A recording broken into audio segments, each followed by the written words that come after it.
ABC presents Thursday Night Special.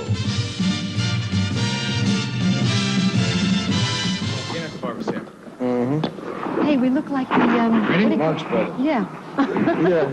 Tonight on Goodnight America, we have a very, very special treat for you all. This is, right here on the left is Barbra Streisand. I knew you were going to do that. John Peters Yes, right here. right. Geraldo, Rivera, and I, of course, am Kris Kristofferson with this guy, right? Yo, don't tell me. Great. I'm ready to die. Oh. I'm also very pleased to tell you that Kris Kristofferson is on the program.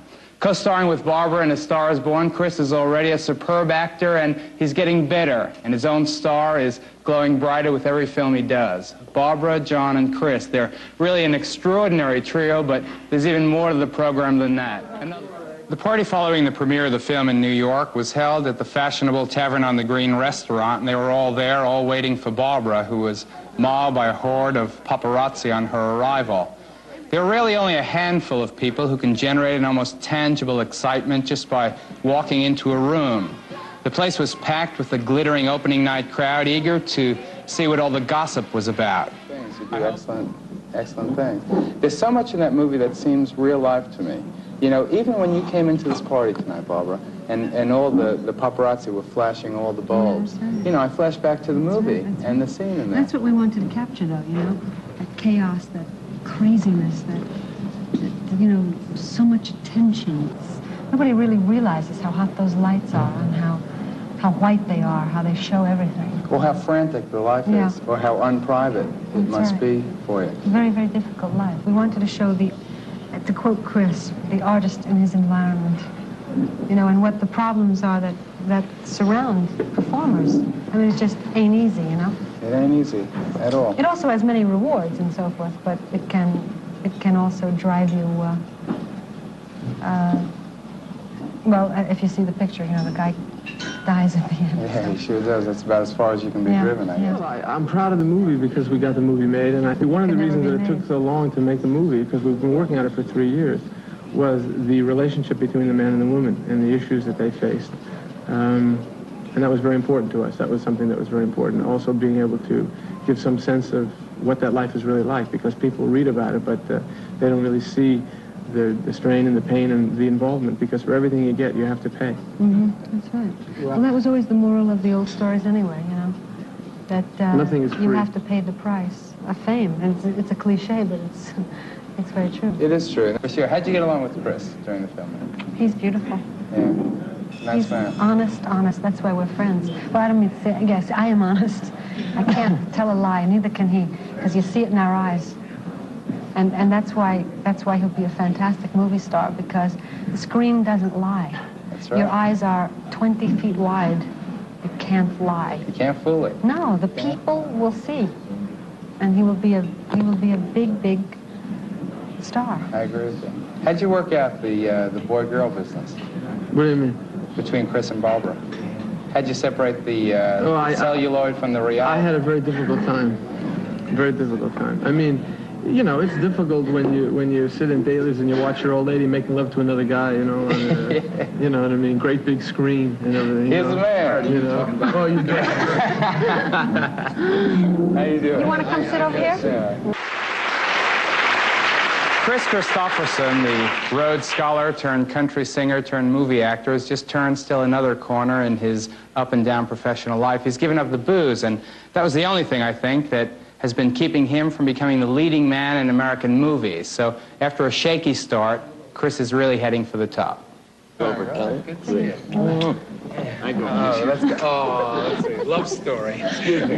Nobody's going to believe this. All right. For the record, how do you get along?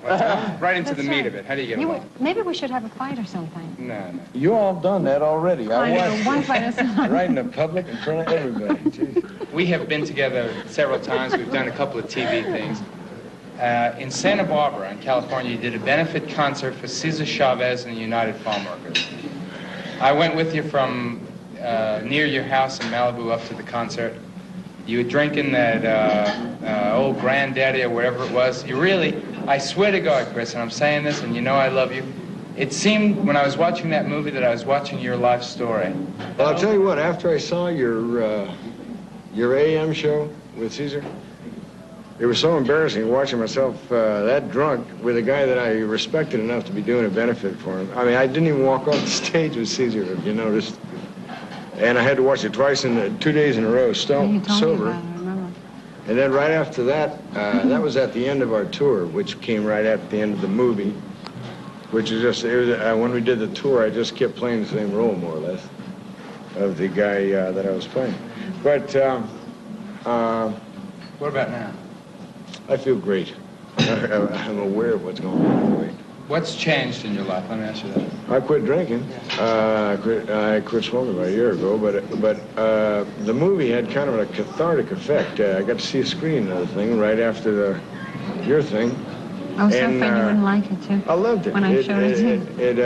It was amazing, because I didn't remember half of it for over. He was our biggest critic all the way through from the beginning about the truth, the reality of the movie, real important. The music business and all that. But the thing is, it really moved me, and that's what a movie's supposed to be. You know, if it can move your emotions to making you cry, or you know, with pleasure,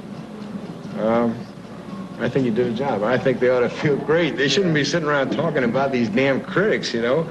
You should be talking about film. You pulled it off. They ain't going to be calling you a hairdresser anymore. Yeah. You're going to make a whole, you're going to be a mogul.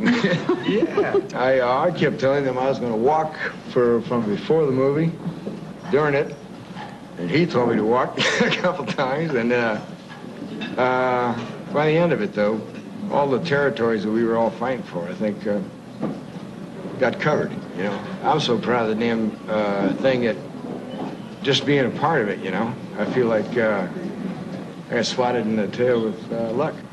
How do you separate the real life from the film, though? Like when he's holding her or something like that.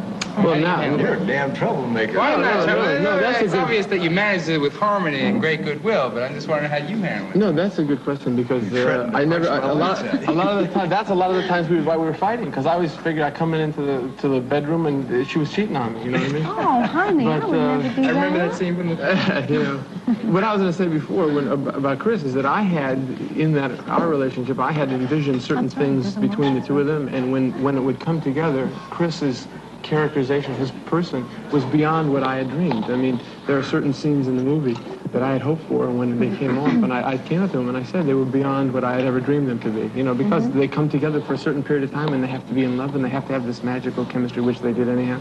She made me look better than I've ever looked in a movie. You got to admit that, you see. And I'm afraid there may be a tendency coming up to knock her. That seems to come with the territory, you know, about something, you know, and about something to do with the filmmaking, and then give credit for everything that's good to me or Frank or something like that, because they have a tendency to build people up, not by building them up, but by tearing somebody else down. You know what I mean? How do you feel about that? Well, I'm aware of it, at least. I know that this is probably the most favorable treatment that I'll ever get, you see. And I feel terrible about it that they're not, that she is getting some of the criticism that she gets, because she's a great filmmaker. I thought they'd get past all the cheap shots about the hairdresser and everything and start talking about him, what he is. He's a producer, and he's a damn good one, you know? And I just feel so damn grateful about the whole film, because it's changed my whole life, you see. I want you to really lay that out. How has it changed? Well, it was the first time like I was ever able to look at myself through Rita's eyes, you see, my wife's, and I think more than the bad I saw, I think the good that I saw affected me, you know, gave me enough confidence to think that it was worth straightening up the act, you know, and since I quit, it has. What's ahead for you guys? What are you gonna do next? Kris? I can't wait to get back to the live performance. I feel like I got about 3 years of hostile behavior on stage to erase, you know. Really looking forward to it. For the first time, I haven't felt this good in 20 years. Okay. Well, you go first, because yours is definite. Well, I'm going to do a film that I've been working on while I was working on Stars Born, which is a film for Columbia called Eyes. And it's about a New York fashion photographer, a woman fashion photographer. So that's just strictly as producer? Yeah, strictly as producer, and yeah, it's without Barbara. Except she'll be looking over my shoulder telling me what to do for the whole thing. So. It works both ways. Right, that's right. That's cool. What about you, Bob? You can't get too far apart. No. I tell you, I look forward to working with a really fine director, you know, like somebody really terrific, Bergman? like, yeah, Fellini? Bergman, Bertolucci. I mean, just sort of acting, you know. That would be a joy. What about directing? Yeah, or maybe doing a film right from the beginning, you know. I Completely. can't understand how you could possibly do more than you did in this film, though. Well, actually, I like to do lots of things at the same time. Yeah, I noticed. I can't just, it's hard for me to just do one thing, you know. Even if I just act, I have to go in my room and study Italian, do some needlepoint. That's about it. Give us a hug. Thank you. Thank you all for being on. It's been a lot of fun and really great success. Thank you. Every day I begin new. Spirits rise and the dance is unrehearsed. They warm and excite us 'cause we are the brightest light. Two lights that shine morning glory and midnight sun. Time we've learned to sail above. Time won't change the meaning of one love. Ageless and ever.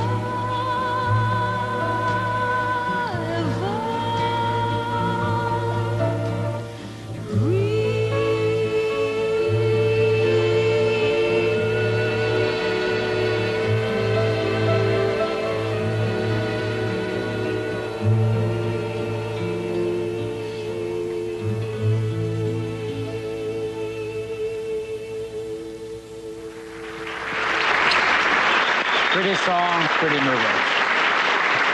I have one footnote before we leave Barbara, Kris, and John. Their film was recently nominated for 5 Golden Globe Awards. It's doing great business at the box office, and whether or not you agree with Barbra Streisand's idea of what A Star Is Born is or should have been, you have to respect the guts it took her to do it her way.